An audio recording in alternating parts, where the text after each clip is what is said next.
എൻ്റെ പല്ല് പറിച്ചതാണ് കേട്ടോ ഗൈസ്. ഞാൻ കരയുന്ന ഫോട്ടോ ഒക്കെ എടുക്കാമെന്ന് കരുതിയിരുന്നു, പക്ഷെ അപ്പോഴൊന്നും എനിക്കത് നടന്നില്ല കേട്ടോ. ഇത്രയും വീഡിയോസ് ഇട്ടപ്പോൾ എനിക്ക് ഭയങ്കര സന്തോഷമായി.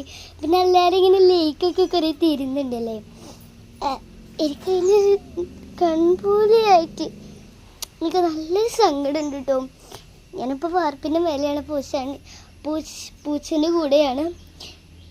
എനിക്ക് നല്ല വിഷമമുണ്ട് കേട്ടോ. എന്താണെന്ന് വെച്ചാൽ ഇത്രയും ഞാൻ ഇടങ്ങേറായിട്ട് ചെയ്തിട്ടും ആ ഒരു എനിക്ക് പറയാൻ കഴിയുന്നില്ല ഗൈസ്. നിങ്ങളില്ലേ, ഞാനേ ഒരു വീഡിയോസിൽ ഇങ്ങനെ കൈ ഇങ്ങനെ ഇതൊക്കെ ഇപ്പം ഇങ്ങനെ കാണിക്കും. അതെ, ഇങ്ങനെ കൈ കൂപ്പിച്ച് ഇങ്ങനെ എന്തോ പറഞ്ഞില്ലേ, അതെന്താന്ന് വെച്ചാൽ നിങ്ങൾ പ്ലീസ് ഒന്ന് ലൈക്കും സബ്സ്ക്രൈബ് ചെയ്തതാ. പ്ലീസ് ഒന്ന് ലൈക്കും സബ്സ്ക്രൈബ് ചെയ്തതാ.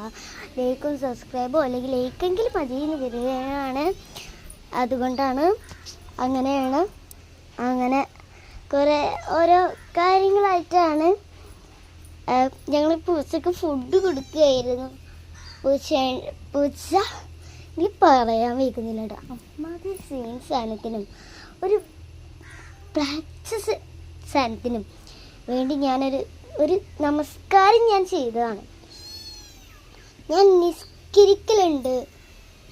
എൻ്റെ പല്ല് പറിച്ചത് കൊണ്ട് എനിക്ക് ഭയങ്കര സങ്കടമുണ്ട് കേട്ടോ.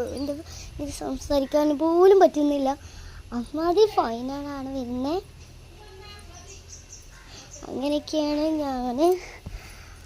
എനിക്ക് വയ്യ. അമ്മാതി കേറ്റഡാണ് എനിക്ക്. അങ്ങനെയൊക്കെയാണ്. ഞാനിപ്പോ വരാ. ഒരു കേറ്റഡായിട്ട് ഇപ്പൊ വരാ. എനിക്ക് പറയാൻ വയ്ക്കുന്നില്ല. എൻ്റെ ഉമ്മമ്മ വിളിക്കുന്നുണ്ട് അതിൻ്റെ അടുക്ക് കേട്ടോ. എനിക്കൊരു ഗുഹ കാണിച്ചു തരുന്നത്. എനിക്കൊരു ഗുഹയാണ് ഇത്. ഞങ്ങളെ കൈക്കിട്ട എനിക്ക് കേൾക്കുന്നില്ല. ഇനി ഞാൻ സ്കൂളിൽ പോയിട്ടില്ല കേട്ടോ. ഇപ്പോൾ വൈകുന്നേരം ഉച്ചയെന്നറിയില്ല. അപ്പോൾ വൈകുന്നേരം കിറ്റാണ്.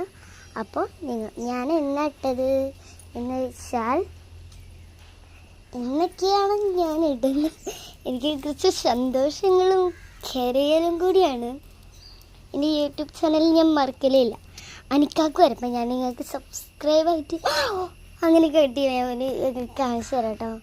ഞാൻ കരയും. എനിക്ക് ആപ്പപ്പാട്ട് കാണാൻ നല്ല ബുദ്ധിയുണ്ട് കേട്ടോ. എൻ്റെ അനിക്കാക്കിനെ കാണാൻ. അനിക്കാക്കില്ല എന്ന് ഞാനിത് തുടങ്ങുകയാണെങ്കിൽ എന്തൊരു സ്മൂത്തായിരിക്കും. എനിക്ക് ഭയങ്കര സങ്കടം വരുന്നുള്ളൂ ഇപ്പം പറഞ്ഞാൽ.